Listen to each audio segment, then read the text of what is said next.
¿Qué son los negocios? ¿Qué son los negocios jurídicos internacionales? Puede definirse al negocio jurídico como toda manifestación de voluntad humana que se encamina a conseguir un fin práctico legal protegido por el derecho. Negocio jurídico es una institución jurídica.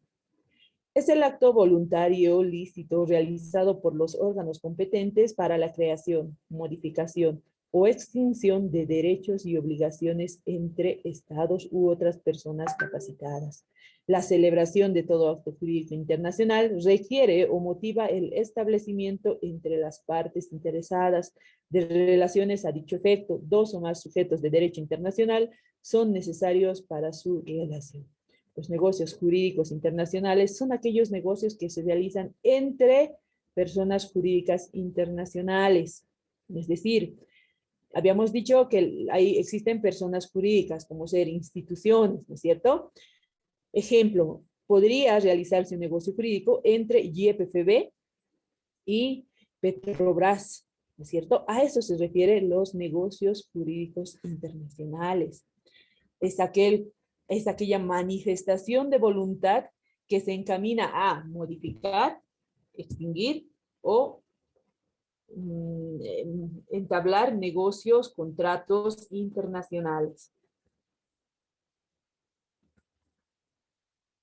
Negocio jurídico. El negocio jurídico es un hecho humano voluntario, consistente y lícito, dice, ¿no? Tiene que ser lícito, no puede estar dentro del marco de lo ilegal, que tiene por fin inmediato establecer entre las personas relaciones jurídicas, crear, modificar, extinguir derechos y obligaciones, cuyos efectos son requeridos por las partes y sancionadas por la ley. El acto jurídico produce una manifestación,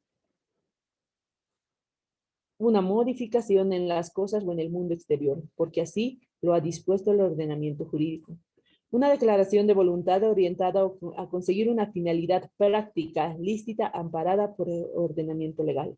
Nosotros, en la jurisdicción ordinaria, en nuestro día a día, siempre estamos realizando negocios jurídicos, ¿no es cierto? El momento en que ustedes van y firman su certificado de estudio, probablemente realizan su matriculación, están generando un negocio jurídico porque están creando, modificando o extinguiendo derechos y obligaciones.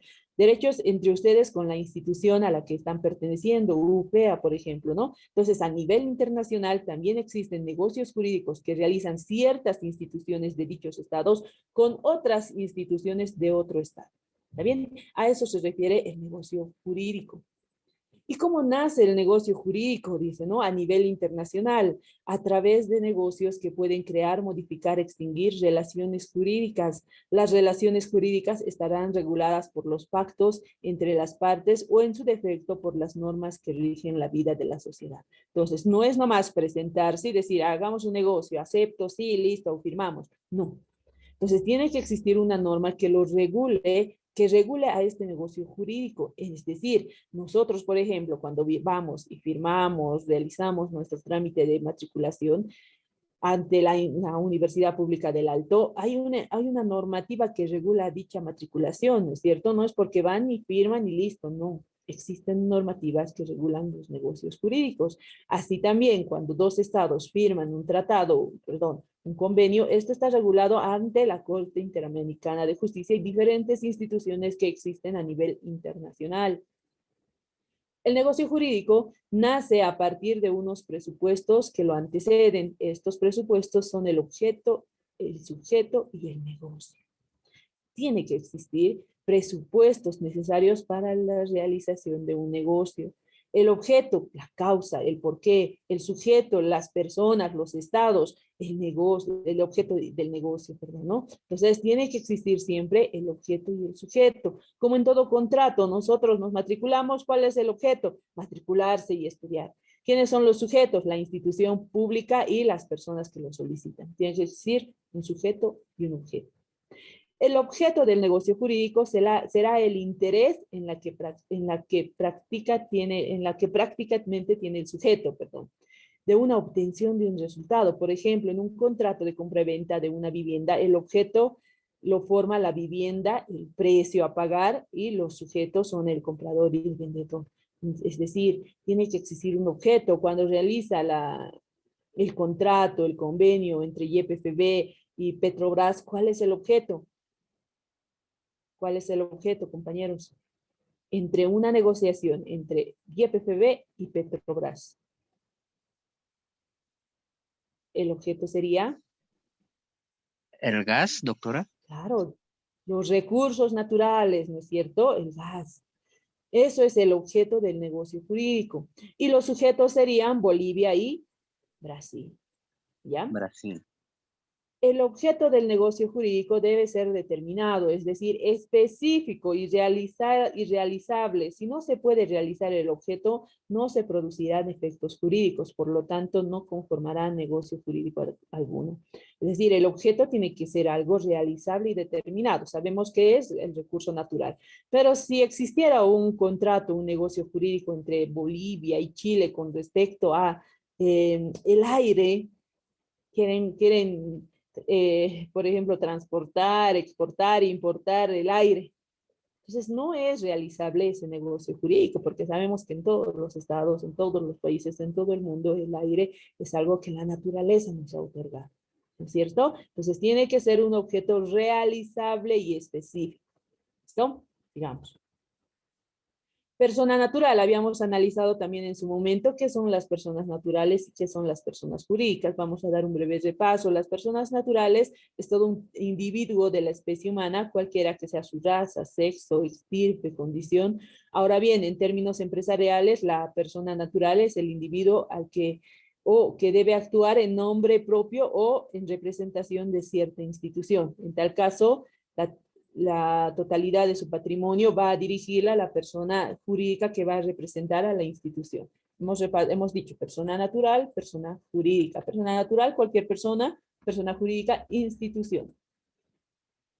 Persona jurídica en materia internacional. Una persona jurídica es una organización que busca cumplir un fin concreto y puede estar constituida por una o más personas físicas que actúen de modo conjunto a través de una única personalidad jurídica, respondiendo de sus acciones como un ente propio. Entonces es una agrupación de personas que van a formar una institución. A esta clase de organizaciones o instituciones también se les denomina persona ficticia o persona moral y constituye una manera legal de trabajar de forma grupal para lograr un objetivo común. Este objetivo puede ser tanto sin ánimo de lucro como mercantil. El micrófono de alguien está encendido, ¿me lo pueden inhabilitar, por favor, los administradores?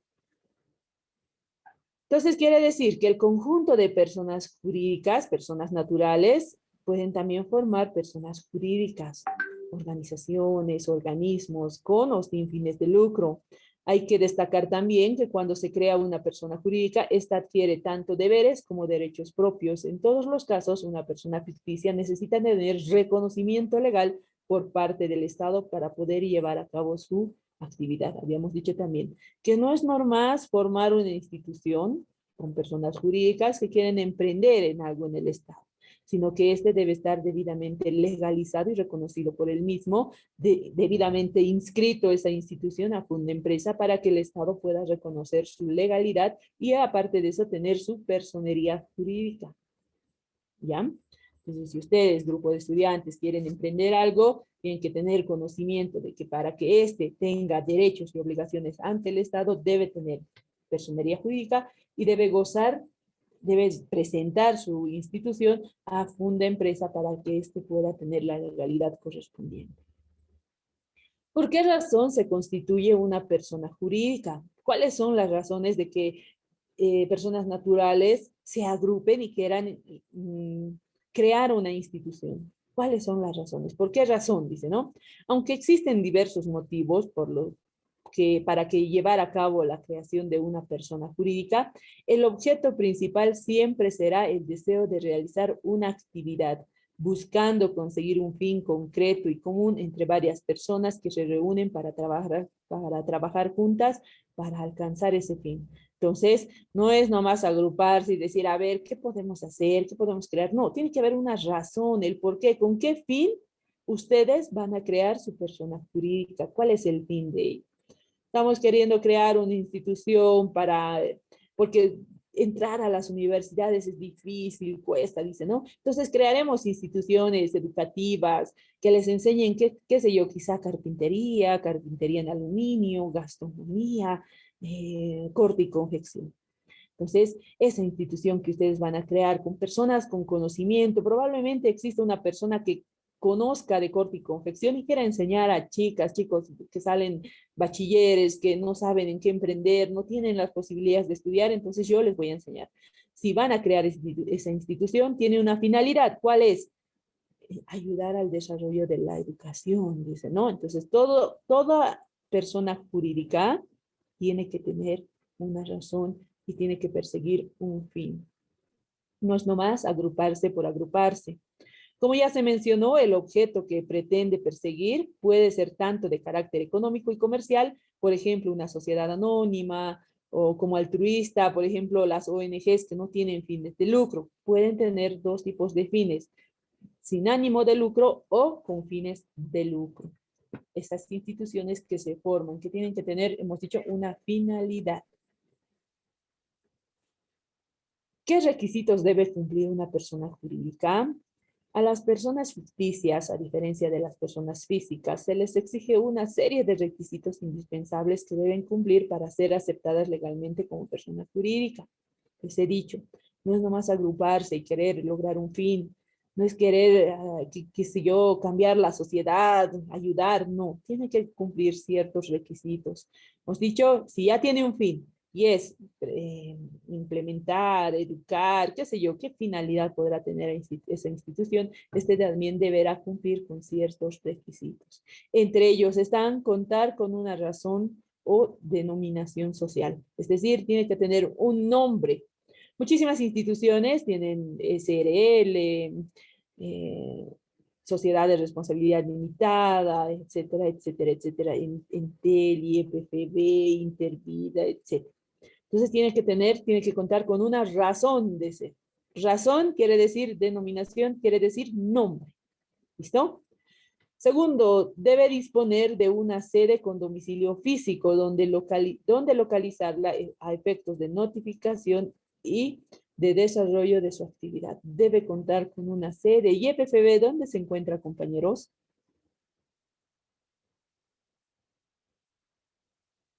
¿Alguien tiene idea? Hay diferentes lugares donde se encuentra YPFB, ¿no es cierto? También hay yacimientos acá en el Alto, ¿sí o no? Está en Ensencata. Hay también en diferentes departamentos sus lugares donde se encuentra establecido. Entonces, si la institución, Universidad Pública del Alto, se va a crear, ya tiene su razón de ser, UPEA, entonces tiene también su sede. ¿Dónde se va a encontrar? En la zona Villa Esperanza, ¿no es cierto?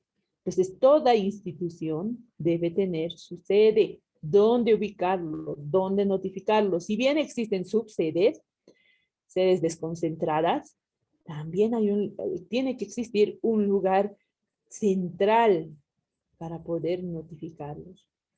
¿Ya? Debe pertenecer a una nacionalidad y contar con la correspondiente vecindad civil. Es decir, si la institución Universidad Pública del Alto, Universidad Mayor de San Andrés, YPFB, ENDEL, ENDE, pertenecen a una debida nacionalidad, que es la nacionalidad boliviana, con la correspondiente vecindad civil. Están establecidos en ciertos lugares, vecindad civil, dice, ¿no? Están establecidos. ¿Para qué? Para que la sociedad pueda saber dónde encontrarlos, dónde apersonarse. Cuarto, también debe poseer su propio patrimonio para llevar a cabo su actividad. ¿Y dónde se encuentra el patrimonio de la Universidad Pública del Alto, compañeros?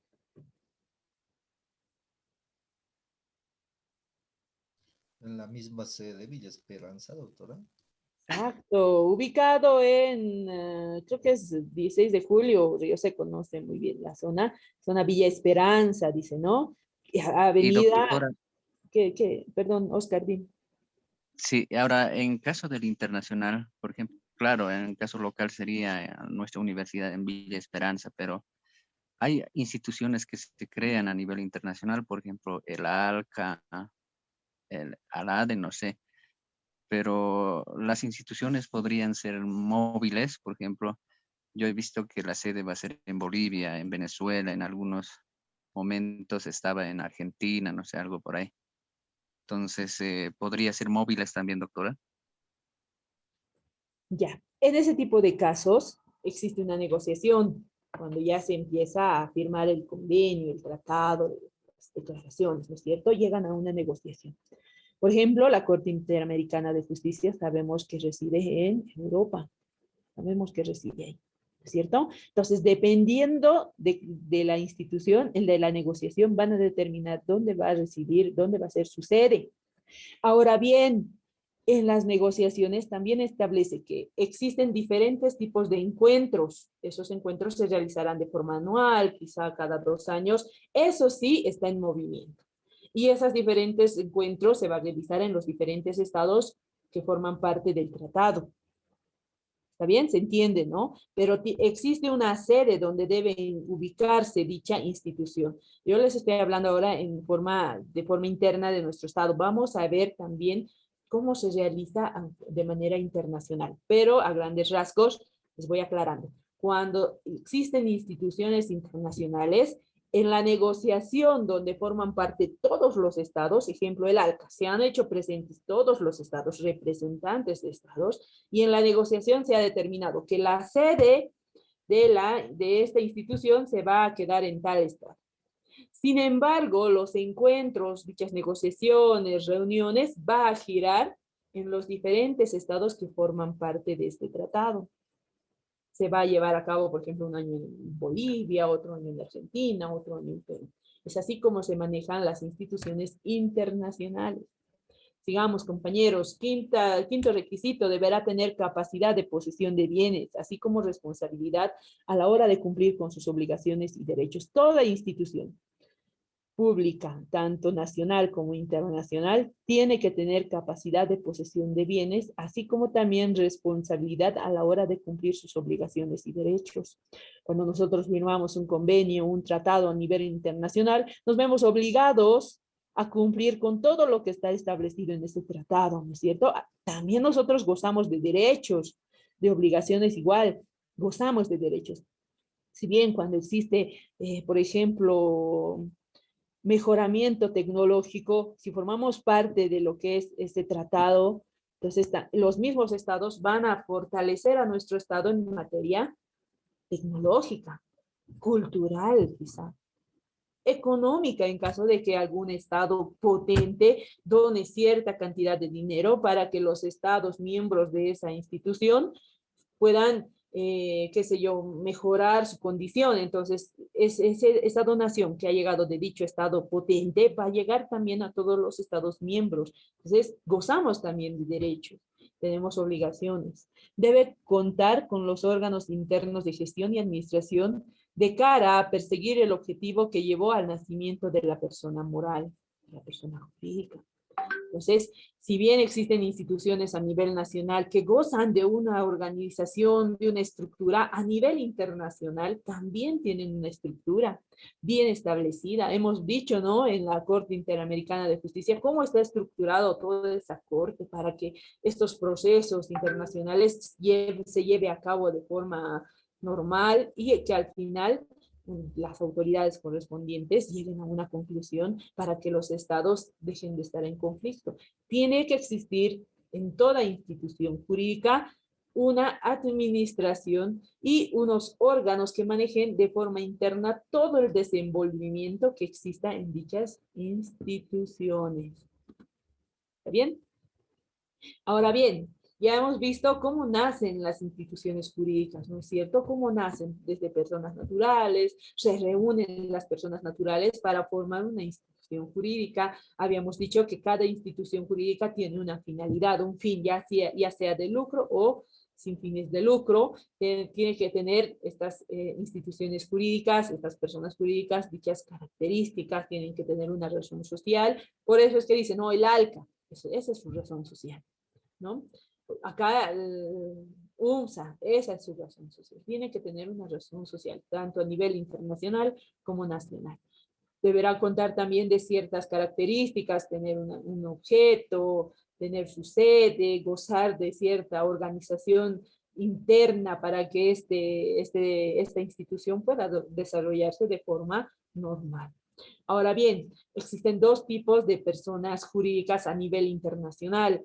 A nivel internacional estoy mencionando, ¿ya? Que son las personas jurídicas con ánimo de lucro y las personas jurídicas sin ánimo de lucro. Sociedades mercantiles con ánimo de lucro, organismos sin ánimo de lucro, y habíamos dicho sin intención de lucrar en su actividad, y organismos, entidades públicas, tanto del propio país como en otras naciones. Son tres personas jurídicas a nivel internacional, con ánimos de lucro, sin ánimos de lucro, y las entidades públicas de los diferentes estados. Sociedades con ánimo de lucro. Su razón de ser es lograr un beneficio económico a través de su actividad comercial, ¿no es cierto? Están creando esta institución, ¿para qué? Para realizar negocios a nivel internacional por el cual ellos puedan lucrar de alguna manera y crear empleos en su estado. Por ejemplo, una empresa unipersonal es una persona jurídica propia, de la misma manera que lo sería MIPE, de 20 trabajadores, una MIPE. O las empresas lucrativas buscan beneficios económicos, se crean para producir bienes y servicios rentables y están constituidas por personas que desean multiplicar su capital y obtener beneficios y utilidades. Entre las personas jurídicas internacionales podemos ver claramente, están ahí YPFB, Petrobras. ¿Qué personas más jurídicas que con ánimo de lucro ustedes podrían mencionar? A nivel internacional, por favor.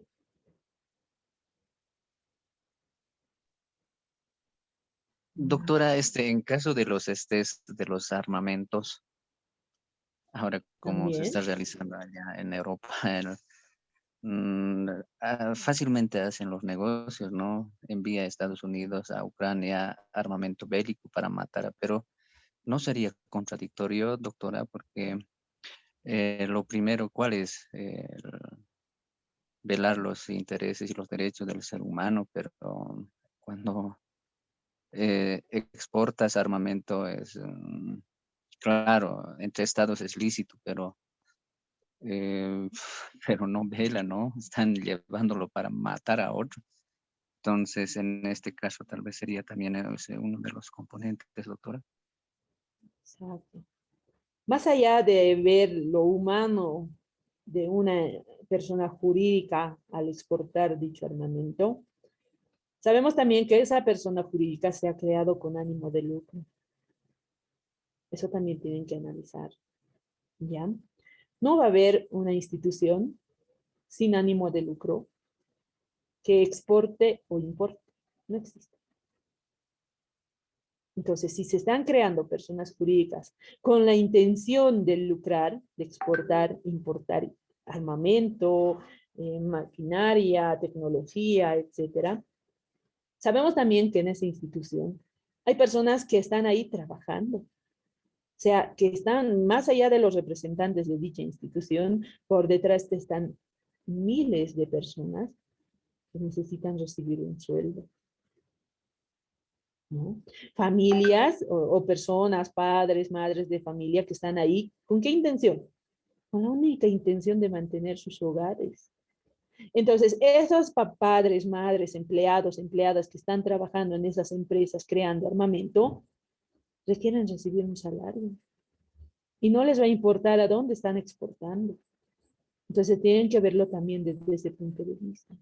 Sí, está mal, está yendo en contra de esa humanidad exportar esa cantidad de armas a ciertos estados para que ellos puedan ir y matar. Está mal, pero también véanlo desde el otro punto de vista, que existen personas que dependen de esa persona jurídica. ¿No es cierto? También estaba en su momento, cuando ha aparecido la pandemia, empresas que, si bien han creado dichas vacunas sin ánimo de lucro, al final lo han vendido a los estados. Sputnik. A ver, ¿qué vacunas han recibido? Yo he recibido la Sputnik. ¿Tienes más? ¿Qué más hay? Sinopar, creo, ¿no? ¿Qué más es? A ver, ¿quiénes más se han hecho vacunar el chino? Que no recuerdo su nombre. El Johnson americano, creo Johnson, también. americano. Esas empresas, ¿ya? Son personas jurídicas.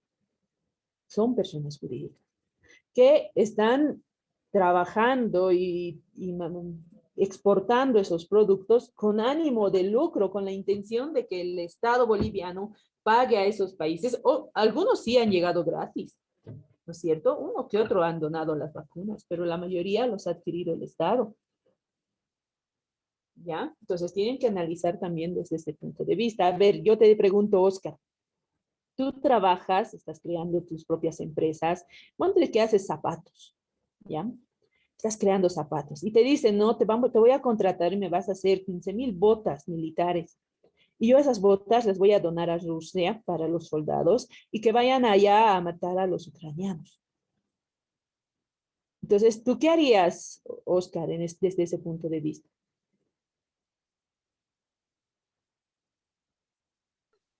No, claro, estamos generando fuentes de trabajo, pero si la empresa es legal, no está bien nomás.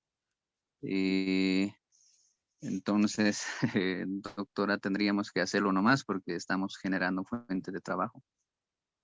Exacto.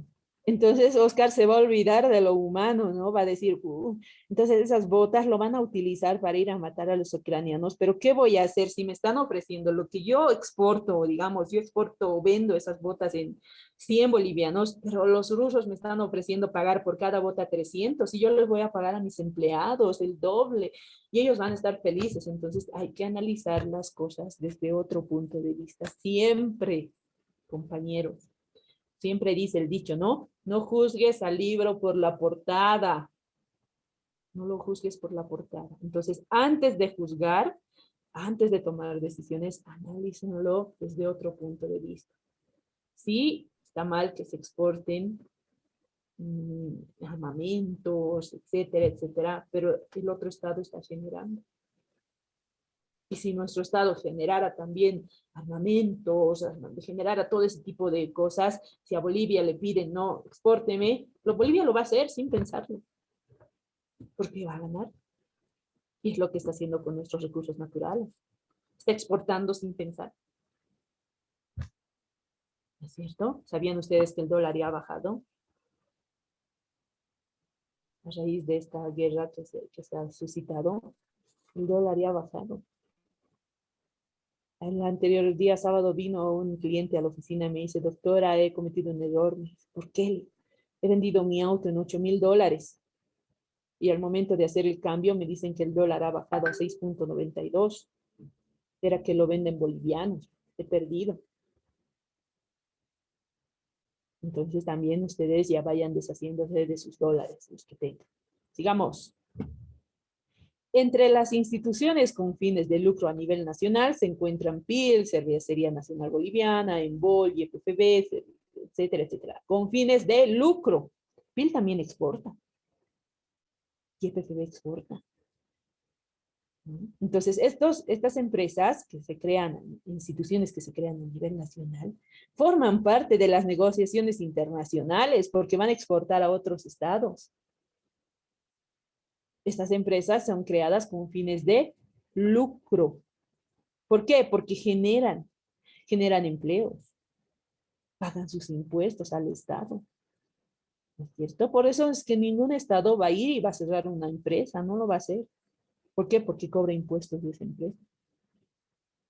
Hasta el impuesto a los sueldos nos cobran. Digamos, organismos sin ánimos de lucro. Una organización sin ánimo de lucro, también llamada entidad sin ánimo de lucro o ONG, OSAL y ESAL, es una entidad cuyo fin no es la persecución de un beneficio económico, sino que principalmente sigue una finalidad social, altruista, humanitaria, artística o comunitaria. Este tipo de instituciones, por lo general, se financian gracias a ayudas, donaciones derivadas de personas físicas, empresas o instituciones y organizaciones de todo tipo. En algunos casos, aunque no en todos, también se recibe ayuda estatal, puntual o regular.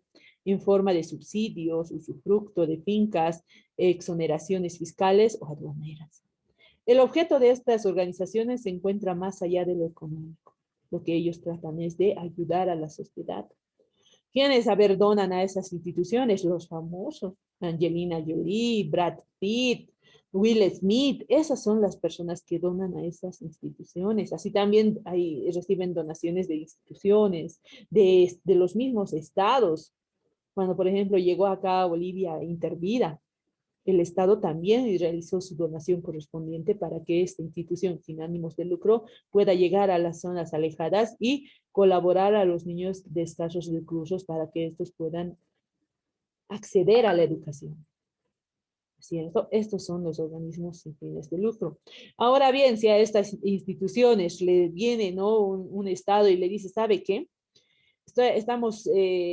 Necesitamos armamento, ¿no? Pero el Estado que realiza estos armamentos no nos quieren vender. Entonces nosotros requerimos que usted, institución, vaya y, qué sé yo, hable con esta institución, ¿no? Le haga reflexionar y que ellos nos vengan. No lo van a hacer porque a ellos no les interesa, no tienen ánimos de lucro, ¿no? Entonces, este tipo de instituciones no se va a dejar llevar por lo económico. No lo va a hacer. Existen acá ciertas instituciones internacionales, no sé si ustedes están al tanto, que apadrinan a niños de escasos recursos, ¿no es cierto? Son iglesias en general, donde llegan donaciones de otros estados.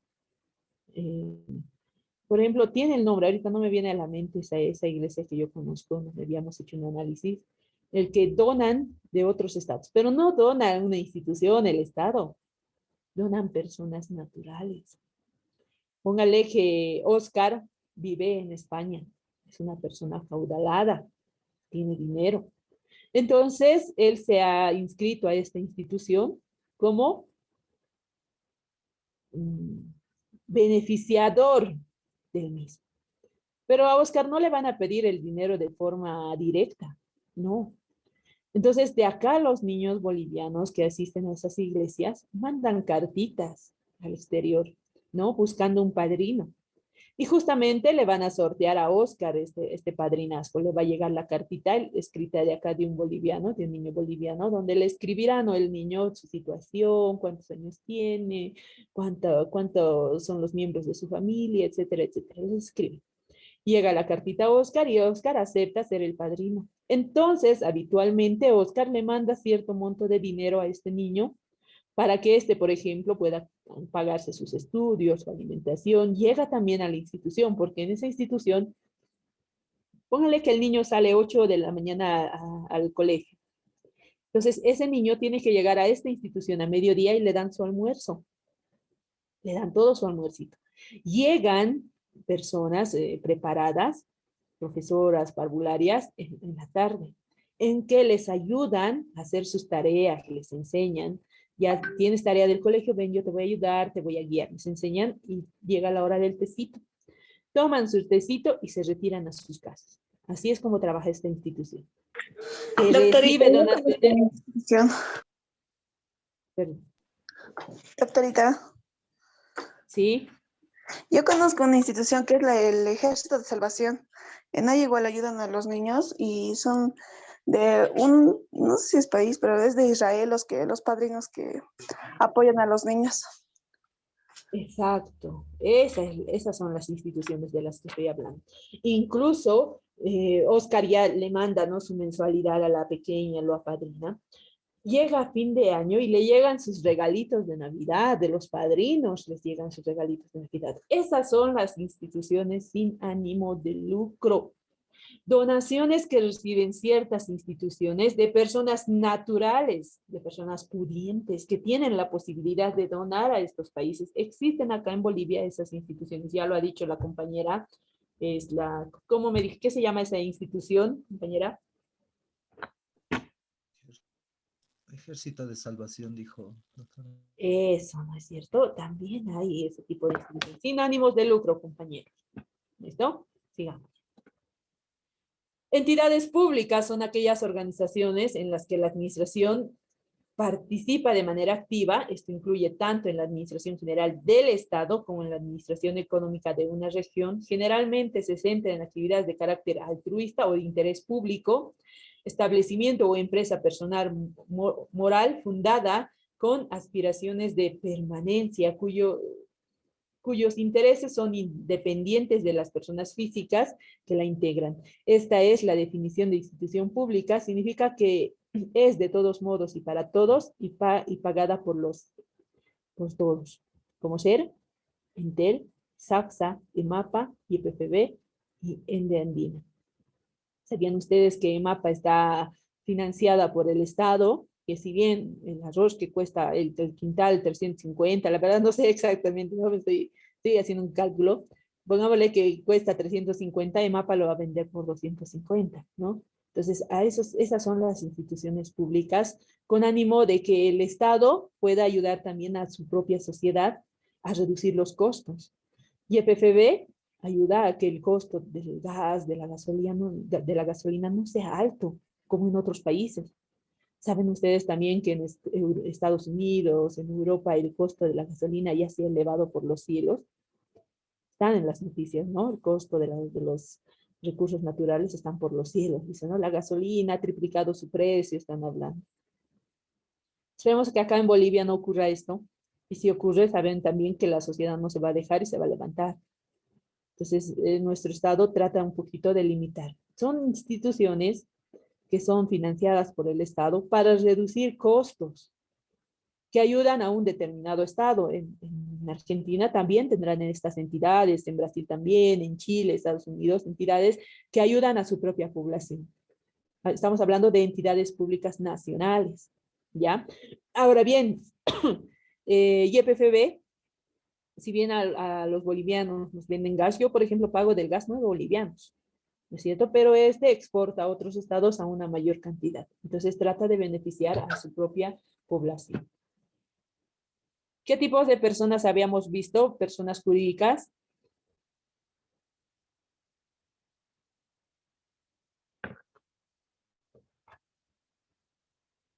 ¿Quiénes han participado? Oscar, compañera, tu nombre, ¿quién me ha hablado de las entidades?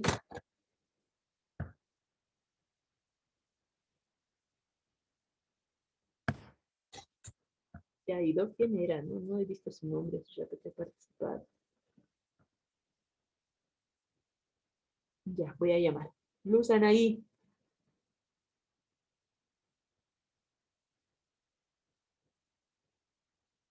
Si no participan, su asistencia va a ser considerada como falta.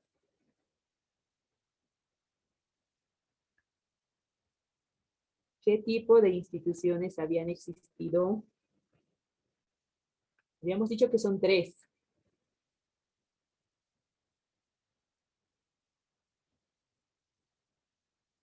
Bueno, pues damos por avanzado la clase, nadie está tomando atención. Vamos, Doctorita, sería con fines de lucro, sería uno, el otro sin fines de lucro. Muy bien. Y el último, Edith.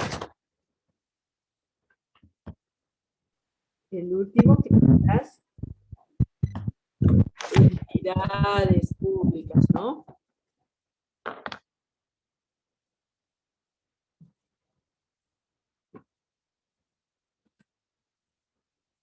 Bien. Ahora yo les pregunto, ¿están ustedes con ánimo de seguir avanzando? Parece que no. al 100%, doctora. Con mucho ánimo, doctor.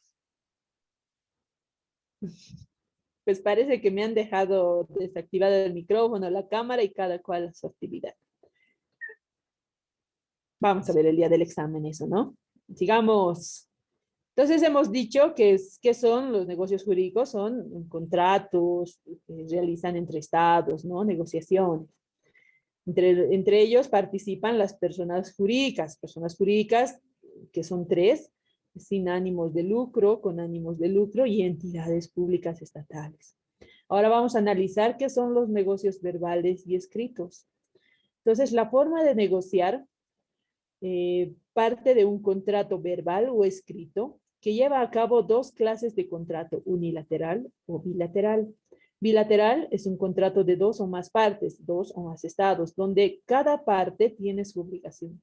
Y unilateral también tiene que tener sus obligaciones de total transparencia. Si algún acuerdo se llega a romper, tiene que haber un culpable, ¿no? Entonces, los negocios jurídicos es aquel que se realiza tanto de forma unilateral o bilateral. ¿Qué es un contrato?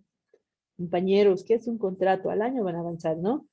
Un contrato es un acto jurídico mediante el cual una parte se compromete para con otra a cumplir una obligación. En los contratos, también dos o más partes pueden estar comprometidas a cumplir una obligación. De ahí que los contratos tengan unas características especiales. En este caso, el contrato puede ser unilateral o bilateral. Contrato es un acto jurídico mediante el cual dos o más partes pueden crear, modificar o extinguir una relación jurídica. Entre ellos está el contrato unilateral, que es el que resulta de una sola declaración de voluntad y produce efectos para quien la emita, independientemente de la voluntad de otros sujetos y aún en contra de la voluntad de estos. Por ejemplo, la excelencia de un negocio jurídico lo encontramos en el testamento. Eso de forma internacional. De forma internacional también existen contratos unilaterales. Sí, Doctora, sí, perdón, una consulta. En este caso, en un contrato internacional, según tengo entendido, cada estado pues tiene diferentes normas, ¿no? Qué sé yo, leyes, y en algunas se diferencian en algunos países. Y si un estado, por ejemplo, como usted dijo, no queremos hacer un contrato con Brasil, estos contratos, ¿quién los administra? ¿Quién los revisa, doctora?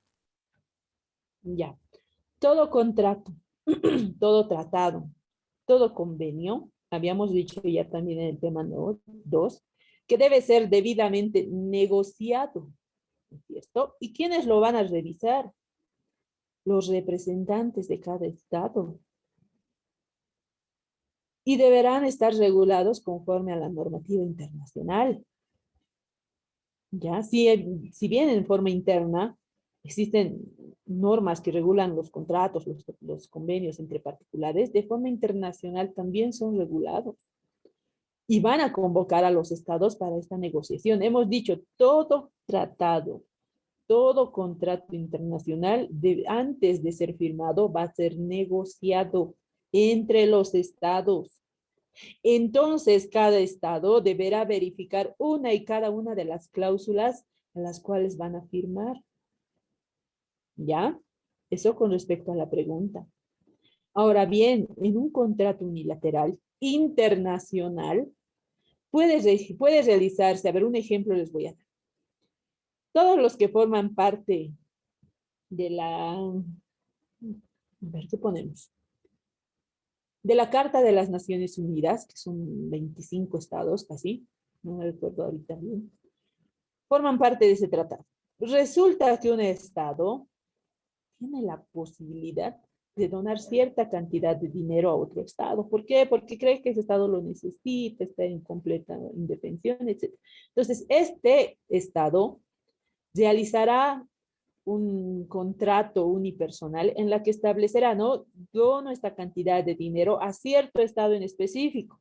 Es una donación lo que está realizando.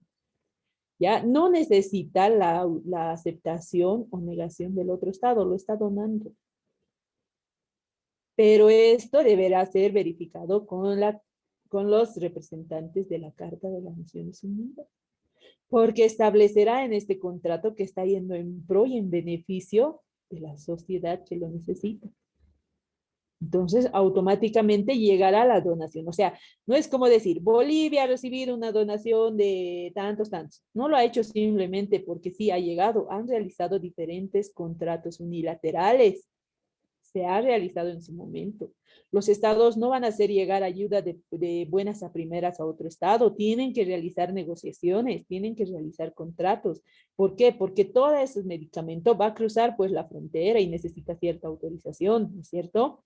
Entonces la ayuda no llega así porque sí, esos son los contratos unilaterales de forma internacional. Y los contratos bilaterales son aquellos negocios jurídicos que están conformados por dos o más manifestaciones de voluntad. Cuando los dos estados están de acuerdo en una negociación, ambos estados se presentan con sus representantes, negocian las cláusulas establecidas en este contrato y firman al pie de la página. ¿Listo? Entonces, esos son los negocios verbales y escritos. Pueden realizarse también negocios verbales entre estados, entre representantes de cada estado, que en alguna reunión de presidentes hayan conversado y digan, no, mira, déjame pasar de Bolivia a Chile, dame un paso, y el presidente aceptará. Esos son negocios también verbales, que son plenamente válidos si es que existen testigos alrededor. ¿No es cierto? Entonces, estos son los negocios internacionales, unilaterales, cuando realiza un estado en favor de otro, y bilaterales, cuando ambos estados con sus representantes firman un contrato internacional. Ahora bien, vamos a analizar lo que son los contratos internacionales. Hemos visto que es un contrato, ahora contrato internacional. El contrato internacional se caracteriza porque afecta a dos o más ordenamientos jurídicos diferentes. Esto es así porque los elementos que forman el contrato, las partes, el objeto del contrato y el lugar de conclusión se encuentran en países distintos, ¿no? Entonces son cuando dos estados de diferente territorio se reúnen para negociar un contrato. Como definición general, se puede decir que un contrato internacional es un acuerdo de voluntades pactado entre dos o más partes que tienen su domicilio y residencia en estados distintos. Es un acuerdo entre dos sujetos cuya ejecución o efectos vinculan a dos o más países. La fuente de las obligaciones convencionales es el contrato, figura jurídica que se define como el acuerdo entre dos o más países para construir, regular, modificar, transmitir o disolver entre ellas un vínculo jurídico. ¿Saben ustedes que existe un vínculo jurídico entre Bolivia y Brasil, entre Bolivia y Argentina? ¿Es cierto? ¿Por qué? Porque ese vínculo jurídico lo han creado dos personas jurídicas internacionales. ¿Quiénes son esas personas jurídicas internacionales? YPFB y Petrobras, ¿no? Entre ellos han firmado un contrato internacional de exportación de recursos naturales. A eso se refieren los contratos internacionales. Y como se habrán dado cuenta, todos los conceptos a los que yo ingreso, les doy un breve repaso para que se den cuenta de lo que les hablo. Hemos dicho que son los negocios verbales y escritos. Existen contratos entre particulares, manifestación de la voluntad, contratos unilaterales y contratos bilaterales, para luego entrar al concepto de contrato internacional. ¿Ya? Contrato internacional es aquellos negocios jurídicos que realizan los estados internacionales que radican en diferente territorio. Este contrato internacional hemos dicho también que deberá tener un objeto y deberán existir las partes para la firma de este contrato. ¿Es cierto? Digamos. Elementos y requisitos del contrato internacional. Los elementos o requisitos fundamentales de un contrato internacional son tres: elementos personales, elementos formales y elementos reales. Los elementos personales se trata de las partes o personas físicas o jurídicas que intervienen en la relación contractual. Es importante que en un contrato internacional se identifiquen las partes con precisión en cuanto a datos de localización, nombre completo, tipo de sociedad, dirección, ciudad y país. Por eso les explican en un principio. Toda persona jurídica tiene que tener su razón social, tiene que tener su sede. ¿No es cierto? Hemos dicho, ¿no? ¿Dónde son sus sedes? ¿Dónde están ubicadas? Entonces, para realizar un contrato internacional, deberá tener los elementos personales, requisitos sine qua non, se podrá realizar ese contrato. Tendrá que estar bien identificado la persona jurídica, YPFB, Entel, ENDE, UPEA, UNSA. Si es que la UPEA realiza, por ejemplo, tratados y acuerdos internacionales con otros estados, ¿para qué? Para becar a sus estudiantes, deberá tener también su razón, su lugar. Les he dicho, por eso les enseño desde un principio, para que se den cuenta de lo que les hablo. Es importante que un contrato internacional se identifiquen las partes con precisión. Universidad Pública del Alto, yacimientos petrolíferos fiscales bolivianos, ¿no es cierto? Se deberá identificar a la persona con su debido representante legal. De cada institución tiene su representante legal que deberá dar la cara por la institución. ¿Ya? Nombre, hemos dicho, tipo de sociedad, dirección, ciudad y país. Deberá establecer claramente su residencia. Segundo, elementos formales, que no exista ninguna obligatoriedad en cuanto a la forma de los contratos internacionales. Es decir, ningún Estado deberá estar obligado a firmar este contrato. No deberán ir con dolo, no deberá vulnerarse sus derechos, ser obligados. Si no firmas, no tienes acceso al mar. Si no firmas, no te damos el estrecho del Silado. No te damos pase a eso. Entonces, no deberá existir ningún tipo de obligatoriedad a los estados para la firma de ese contrato. Así se deduce con el Convenio de Viena sobre la venta internacional de mercaderías de 11 de abril de 1980, al establecer que los contratos no están sometidos a ningún tipo de requisito de forma. No deberán estar sometidos a obligatoriedad los contratos, ¿no? Entonces, elementos personales, elementos formales. ¿Por qué dice no deberá cumplir requisitos de forma? Porque cada estado maneja sus formalidades de forma diferente. Lo que había preguntado en su momento, no recuerdo qué compañero dijo, ¿no? Si es que van regulados de acuerdo a una normativa específica, dijo, ¿no? Si bien es cierto que hay instituciones que regulan, la Corte Interamericana, la Carta de las Naciones, etcétera, etcétera, también es cierto que los estados manejan diferente normativa.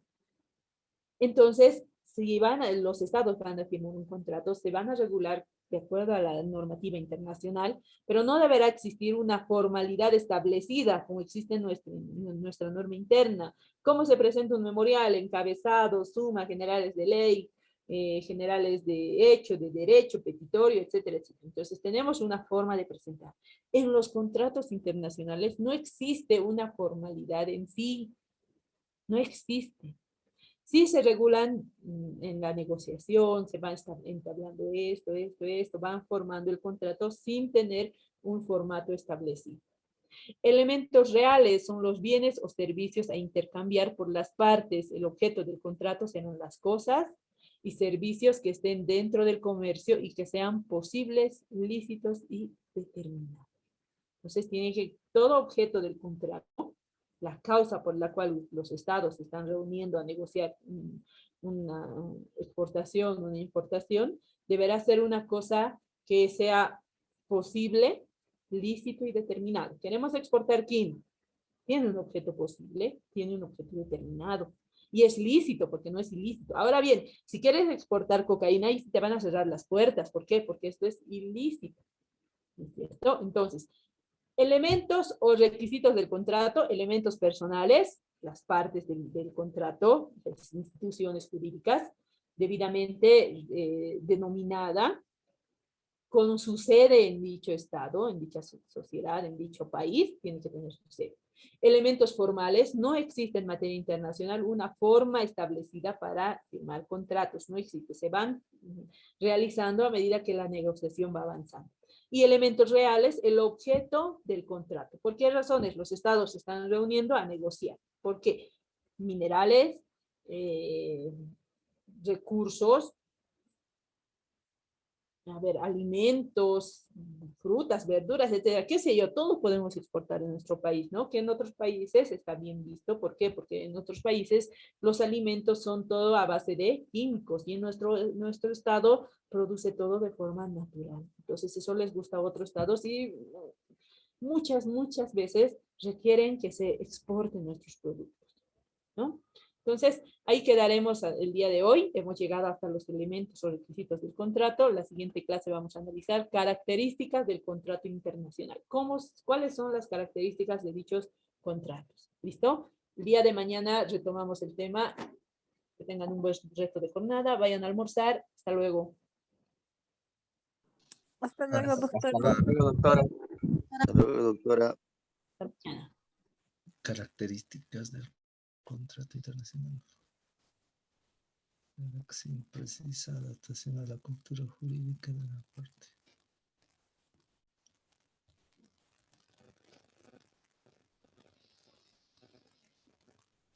Uso de contratos en versión bilingüe.